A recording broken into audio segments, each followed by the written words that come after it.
Halo adik-adik, pejuang SNBT. Untuk hari ini kita akan belajar tentang materi pengetahuan kuantitatif. Nah, di sini yang kita bahas adalah materi-materi yang sering keluar. Nah, yang pertama di sini kita akan bahas materi relasi dan fungsi. Nah, untuk pengertian dari relasi sendiri di sini adalah hubungan antara dua himpunan tertentu. Nah, untuk relasi ini bisa dinyatakan atau disajikan dalam beberapa bentuk. Di sini bisa disajikan dalam bentuk diagram panah. Nah, bentuknya seperti ini. Terus untuk yang kedua bisa disajikan dalam diagram kartesius, berarti bentuknya seperti ini. Dan yang ketiga bisa dinyatakan dalam bentuk pasangan berurutan. Nah, ini. Nah, untuk unsur-unsur dari relasi sendiri apa saja? Unsur-unsur dari relasi di sini adalah yang pertama domain atau daerah asal. Nah, saya ambil contoh di sini, saya memiliki diagram panah. Nah, ini di sini saya beri himpunan A dan di sini adalah himpunan B, misalkan seperti ini. Nah, domain atau daerah asalnya berarti yang mana di sini? Karena di sini A dipetakan ke B, seperti ini ya, arah panahnya ke B, berarti di sini domainnya adalah yang A. Berarti domainnya berapa saja? Dimulai dari 0, 1, 2, 3, dan 4.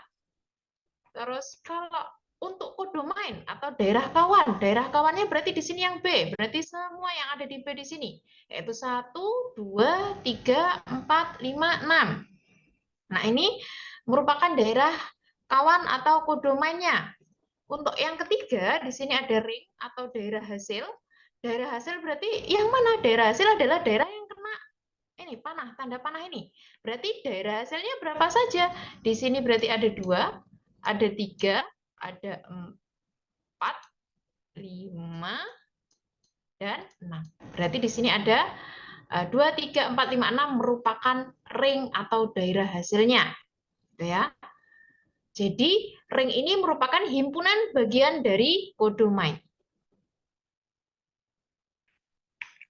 Selanjutnya, di sini ada relasi yang merupakan atau bisa disebut dengan fungsi atau pemetaan, itu relasinya yang seperti apa? Nah, di sini untuk fungsi atau pemetaan merupakan relasi yang menghubungkan setiap anggota domain, berarti yang berada di sini, tepat satu dengan anggota kodomain. Jadi kalau untuk fungsi di sini domainnya harus habis terpetakan, nggak boleh ada yang bersisa. Nah, untuk kodomainnya bagaimana? Kodomainnya nggak masalah kalau ada yang bersisa, tapi untuk domain atau daerah asalnya wajib terpetakan semuanya. Kalau dikatakan fungsi atau pemetaan suatu relasi. Nah, untuk notasi fungsi linier atau di sini fungsi yang berderajat 1 bisa dinyatakan seperti ini. F titik X di sini AX plus B atau boleh ditulis Fx sedemikian hingga di sini adalah AX plus B atau Fx sama dengan AX plus B juga bisa dinyatakan seperti itu.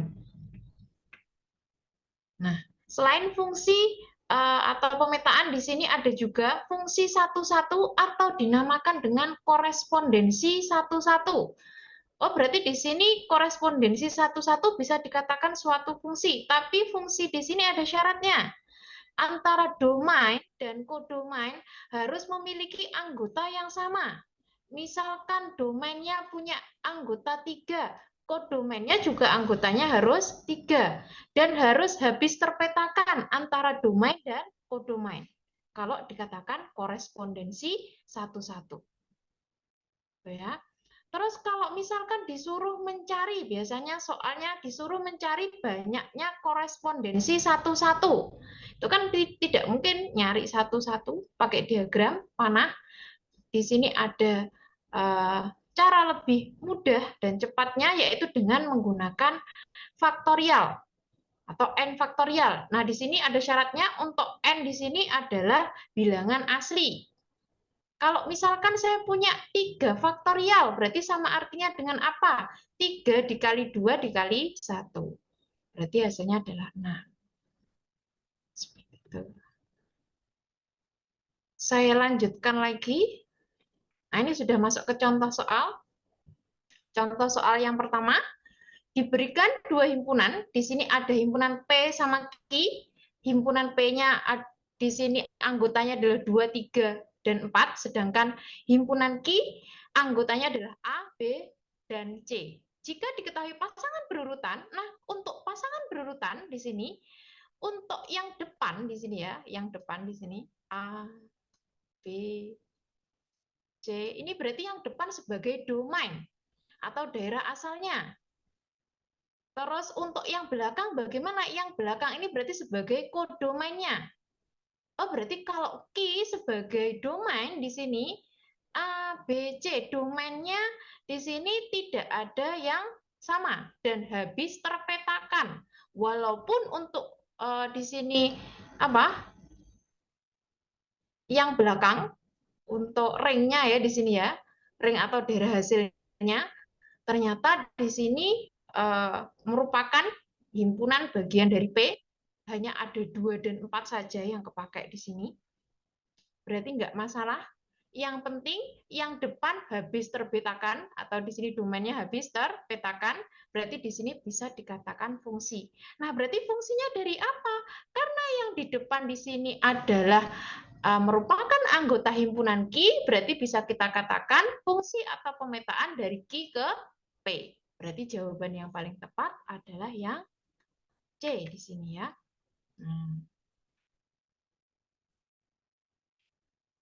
Lanjut untuk contoh soal nomor 2.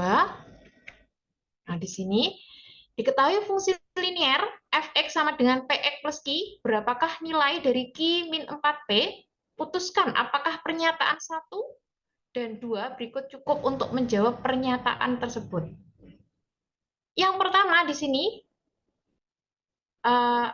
f ketika x-nya diganti negatif 4 itu sama dengan 17 untuk pernyataan 1, dan pernyataan 2-nya, fungsi fx memotong sumbu y di titik 0,5. Nah, untuk menjawab di sini ada tips triknya. Yang pertama, ketika ada FA sama dengan B, ya, berarti di sini ada titik A, B yang melalui fungsi FE. Oh, berarti kalau dikatakan melalui bagaimana? Titik A, B tersebut bisa langsung disubstitusi ke fungsi tersebut. Ya, jadi langsung disubstitusi saja titiknya berapa, berapa. Untuk pernyataan yang pertama, di sini ada F ketika X-nya di sini diganti negatif 4 sama dengan 17. Oh, berarti ada titik negatif 4,17 melalui fungsi tersebut langsung disubstitusi ke Fx sama dengan Px plus Q. Berarti di sini untuk X-nya diganti berapa? X-nya diganti dengan negatif 4. Berarti X yang ada di sini diganti dengan negatif 4, berarti negatif 4 dikalikan P plus Q. Terus untuk F, ketika X-nya diganti negatif 4, berarti di sini bisa diubah jadi berapa?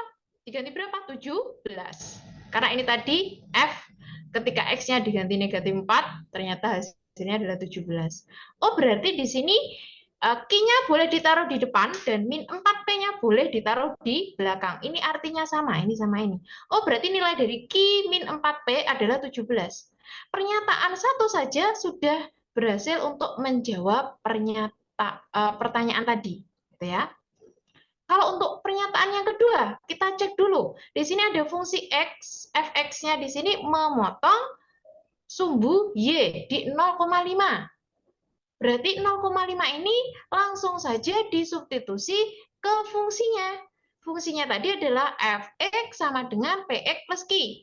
Oh, berarti x-nya yang ada di sini diganti berapa? 0.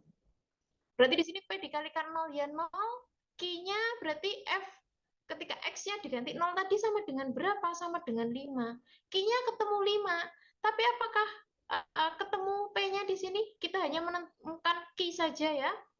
tidak menemukan P, sedangkan yang ditanyakan tadi adalah nilai dari Q min 4P. Berarti kalau pernyataan 2 saja tidak cukup untuk menjawab. Jadi pernyataan yang paling tepat adalah, ini tadi jawaban yang paling tepat adalah A. Jadi pernyataan 1 saja cukup, tapi 2 tidak cukup.